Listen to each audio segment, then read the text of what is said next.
আসসালামু আলাইকুম কাকা। ওয়ালাইকুম সালাম রহমাতুল্লাহি ওয়া বারাকাতুহু। ভালো আছেন? আল্লাহ খুব ভালো রাখছে আপনাদের দোয়ার রহমতে। কি করতেছেন কাকা পানিতে নাইমে? পানিতে নাইমা সেটা শাক পাতা তুলতেছি বাজারে বিক্রি করার আগে পয়সার প্রয়োজন হয়। ও আসলে এই শাক তুলতাছেন বাজারে বিক্রি করবেন? হ্যাঁ, বিক্রি করবো। আসলে খুবই সুন্দর, এই শাকগুলা খুবই ভালো। নাম করে গরিবের ভালোবাসা এটা করণ লাগে, আর কি করণ যাব।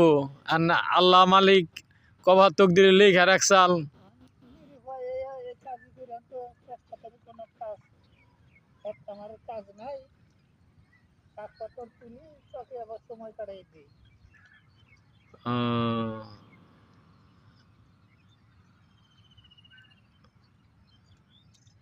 শাপলা হয় নাই কাকা? শাপলা ফুটে নাই এখনো? শাপলা তোদের ফুটে নাই, কিছুদিন পরে ফুটবো। শাপলার সেই দৈর উঠতেছে এখন। পানি তো বাসা পানি নাই, ফেনাবাদ হচ্ছে যে হালকা পানিটাতে শাপলা ফোটার সম্ভাবনা বেশি নাই, বাড়া পানিতে শাপলা ফুটছে বেশি। ও পানি কম দেখে এখনো শাপলা ফুটে নাই, তাই না? না, এই কারণে শাপলা ফুটে নাই। ও শাপলা ফুটলে শাপলা তুইলাও তো বাজারে বিক্রি করা যায়। শাপলা বিক্রি করি, তাদের শালু তুলা বিক্রি করি, শাক বিক্রি করি, ও শ- রাস্তায় রাস্তায় বিক্রি করি, ও, কল্যাণও বিক্রি করি।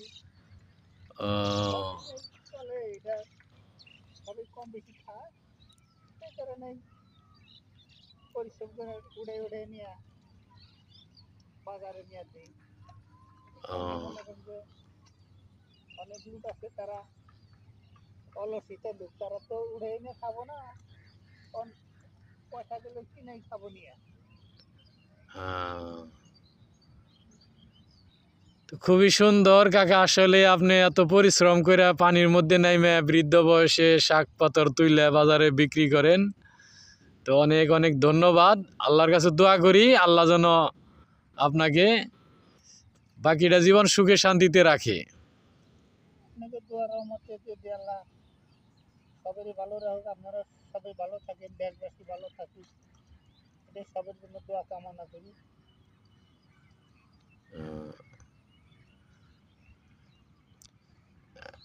আচ্ছা কাকা, অনেক অনেক ধন্যবাদ। আসসালামু আলাইকুম।